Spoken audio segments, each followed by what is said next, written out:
In a world obsessed with saving for a rainy day, a hidden truth about money remains buried. A truth so profound it dictates not just your wealth, but your freedom, your impact, and the very trajectory of your life. What if everything you thought you knew about financial security was fundamentally flawed? Meet Arthur. Like most, he was taught the ancient wisdom: accumulate, store, protect. He envisioned his future as a towering fortress, its walls built from meticulously hoarded savings, impenetrable and safe. His ambition wasn't just to be rich, it was to be secure. He believed in the reservoir, a vast, still pool of capital, waiting for the perfect moment. But Arthur was about to discover something that would twist his perception of reality, bifurcate his very existence, and expose the unseen chasms between two financial philosophies. For years, Arthur toiled. Every spare coin was tucked away, every bonus transferred into a high-interest savings account. He felt a quiet pride in his growing balance, a comforting solidity that whispered promises of future ease. This was the traditional path, the smart way. But then, a subtle unease began to creep in. The numbers grew, yes, but the world moved faster. Inflation, like an invisible thief, eroded his purchasing power. His fortress, once so imposing, began to show hairline cracks. The water level in his reservoir, though still, seemed to subtly recede. One rain-swept evening, a chance encounter changed everything. An old, enigmatic investor, sharp eyes gleaming, spoke not of balances, but of flow. Not of holding, but of movement. His words cut through Arthur's preconceived notions like a sharp blade. "Money," the old man rasped, "is not a resource to be hoarded, Arthur. It's energy to be directed. It's not water in a reservoir, but a current in a river. Its true power isn't in its volume, but in its velocity." A single sentence, yet it felt like a seismic shift. But understanding it intellectually was one thing. Implementing it, that would require a sacrifice Arthur never saw coming.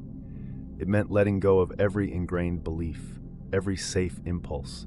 He stood at a precipice, unaware that his next choice would splinter his reality. And so two Arthurs began to diverge, two timelines, born from a single pivotal decision. On one side, Arthur embracing the comfort of the static reservoir. On the other, Arthur tentatively stepping into the unpredictable currents of the river. Reservoir Arthur, let's call him R.A., doubled down. He found solace in the sheer mass of his untouched capital, convinced that its sheer weight offered absolute security. He built higher walls, reinforced stronger vaults, his fear of depletion dictating every move. River Arthur, or RB, began small. He took a calculated risk, diverting a tiny stream of his capital into a fledgling business venture. It was terrifying, counterintuitive. He felt the pull of the old habits, the urge to withdraw and hoard. R.A. felt smug. He watched market fluctuations with detachment, confident his fortress would endure any storm. He saw R.B.'s initial struggles as validation, a testament to the wisdom of his own cautious approach. His illusion of safety was his most prized possession. R.B.'s path was indeed fraught with anxiety. Early investments yielded meager returns. There were times he questioned everything, staring at the small nascent flow, wondering if he'd made a terrible mistake. It was a constant struggle against doubt and impatience. R.A. felt smug, R.B. felt foolish, but the true cost of their choices was still years away, hidden beneath a deceptively calm surface. A storm was brewing for one, and an opportunity for the other, both unseen, waiting to reshape their destinies. Years passed, a global economic downturn struck, a relentless wave that crashed upon the shores of financial stability. For R.A., his reservoir, once a symbol of unshakable security, became a stagnant pool. Its purchasing power withered, trapped, and unable to adapt. But for R.B., his flowing capital, diversified and agile, navigated the storm. When one stream slowed, another surged. When one investment faltered, another thrived. The velocity of his money allowed it to adapt, to find new channels, new opportunities. R.A. looked out at a world moving past him, technologies he couldn't invest in, experiences he couldn't afford. His regret was a bitter taste, the realization that his safety had cost him freedom. He was rich in stagnant numbers, poor in dynamic optionality. R.B., however, found his options expanding exponentially. His capital, constantly in motion, generated new streams of income, allowing him to pursue passions, invest in innovation, and even fund charitable initiatives. He was a conductor, not a collector. Think about it. How many times have you chosen the perceived safety of stagnation over the dynamic uncertainty of growth. We are conditioned to protect, to hold tight, often at the cost of true prosperity. Is your money working for you, or is it merely sitting there waiting? R.A.'s legacy was a heavy burden.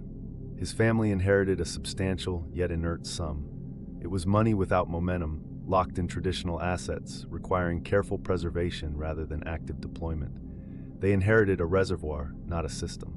R.B.'s legacy, however, was a living system. His children inherited not just wealth, but the wisdom of flow, the tools to direct capital, and a network of active investments that continued to generate opportunity. They inherited a river, not a vault. But even with this success, River Arthur faced a challenge Reservoir Arthur never had to: the delicate art of sustaining the flow without emptying the source. It was about balance, replenishment, and constant recalibration. The river required a steward, not just a builder. The philosophy of flow dictates that money is an ecosystem. It must circulate, nourish, and regenerate. True wealth isn't a mountain of gold you never touch. It's the fertile land around a river, constantly renewed by its passage. It's about systemic health, not personal hoard. R.A.'s fear, his desire for absolute control, inadvertently stifled innovation. His untouched capital never created jobs, never funded breakthroughs, never inspired. His choice, though personal, left a barren, unfulfilled landscape in its wake. R.B.'s willingness to let money move, however, had an unseen, profound impact. His flowing capital created businesses, supported communities, and empowered countless individuals. His choice, though initially terrifying, birthed a vibrant, thriving world around him. The ultimate revelation is this: the true measure of wealth isn't the volume of capital you possess, but its velocity. It's not how much water you hold, but how powerfully, consistently, and intelligently you let it flow. This is the difference between mere accumulation and true abundance. Arthur's choice, the one he made on that fateful evening, wasn't just about his